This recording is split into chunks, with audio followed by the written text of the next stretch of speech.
আজকে আমরা শিখব টেক্সট টুলের কাজ। তার জন্য প্রথমে আমাদের দেখতে হবে টেক্সট টুলটি কোথায় আছে। আমরা প্রথমেই চলে যাব লেয়ার অপশানে। এখান থেকে দেখবেন 4 নম্বরে আপনাদের টেক্সট টুল থাকবে। এখান থেকে আপনারা ক্লিক করবেন। এখানে আমাদের টেক্সট অ্যাড করতে হবে। আমি এখানে লিখব ফরেস্ট। ওকে করার পর দেখবেন এই টেক্সটটি আমাদের টাইমলাইনে অ্যাড হয়ে গেছে। এই টেক্সটটিকে আমরা বড় করে নেব। আমরা যদি চাই তাহলে এই টেক্সটটিকে স্ক্রিনের যে কোনো জায়গায় আমরা রাখতে পারবো। এর জন্য আমাদের টেক্সটটিকে সিলেক্ট করে চেপে ধরে স্ক্রিনের যে কোনো জায়গায় রাখলে টেক্সটটি সেই জায়গায় অ্যাড হয়ে যাবে। আমরা যদি এই টেক্সটটিতে অন্য কোনো ওয়ার্ড অ্যাড করতে চাই তাহলে আমাদের এডিটিং অপশানে ক্লিক করতে হবে। এখান থেকে আমরা টেক্সটটিকে আবার লিখতে পারবো অথবা টেক্সটটিতে যে কোনো ফন্ট অ্যাড করতে পারবো। এখান থেকে অ্যাড করা যাবে। আমরা অ্যাড করব না। এখান থেকে আমাদের আরেকটি অপশান ওপেন হবে, ফন্ট।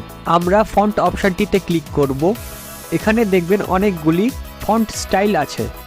আমাদের যে স্টাইলটি পছন্দ সেটিতে ক্লিক করলে আমাদের ফন্টের স্টাইলও চেঞ্জ হয়ে যাবে।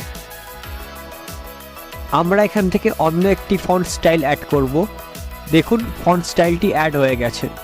এখানে অনেকগুলি ফন্ট স্টাইল আছে। আপনারা চাইলে এখান থেকে অন্য ফন্ট স্টাইলও অ্যাড করতে পারবেন। আমি করে দেখাচ্ছি।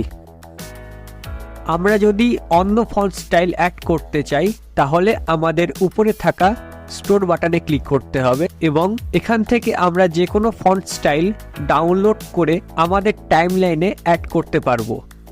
আমি একটি ফন্ট স্টাইল ডাউনলোড করেছি। এবার আমি ব্যাক করে আসব। দেখবেন এটি অ্যাড হয়ে গেছে। এই অপশান থেকে আমরা টেক্সটের ওপেসিটি কমাতে বা বাড়াতে পারবো। ওপেসিটি বলতে এখানে বোঝানো হয়েছে আমাদের টেক্সটটি কতটা গ্লো করবে।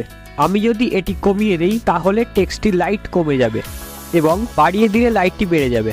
এখানে আরও অনেক অপশান আছে, যেমন আউটলাইন, শ্যাডো, গ্লো। আপনারা যদি আউটলাইন অপশানে ক্লিক করেন তাহলে আরও একটি উইন্ডো খুলে যাবে। এখান থেকে এটিকে এনাবেল করে নিতে হবে। তাহলে দেখবেন টেক্সটটির চারিদিকে আউটলাইন হয়ে যাবে। আমরা চাইলে এটির কালারও চেঞ্জ করতে পারবো। কালার চেঞ্জ করার জন্য আমাদের নিচের এই অপশানে ক্লিক করতে হবে।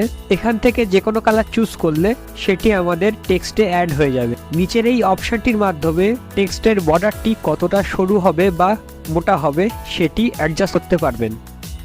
আপনারা যদি শ্যাডো অপশানটি এনেবেল করেন তাহলে টেক্সটটিতে একটি শ্যাডো অ্যাড হয়ে যাবে। আপনারা চাইলে এখানে যে কোনো কালার অ্যাড করতে পারবেন। নিচে থাকা এই বারগুলির মাধ্যমে আপনারা টেক্সট শ্যাডোটির শার্পনেস, সাইজ, ডিস্টেন্স অ্যাডজাস্ট করতে পারবেন। আপনারা যদি টেক্সট গ্লো অপশানটি এনেবেল করেন তাহলে এটি টেক্সটের পিছনে একটি গ্লো লাইট অ্যাড করে দেবে। আপনারা চাইলে এটির কালারও চেঞ্জ করতে পারবেন।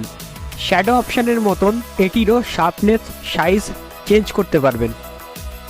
আপনারা যদি টেক্সটটির কালার চেঞ্জ করতে চান তাহলে কালার অপশানে ক্লিক করতে হবে। এখান থেকে যে কোনো কালার চুজ করে আপনারা আপনাদের টেক্সটে অ্যাড করতে পারবেন। আশা করি ভিডিওটি আপনাদের ভালো লেগেছে। ভিডিওটি ভালো লাগলে অবশ্যই একটি লাইক করবেন এবং চ্যানেলটিকে সাবস্ক্রাইব করে দেবেন।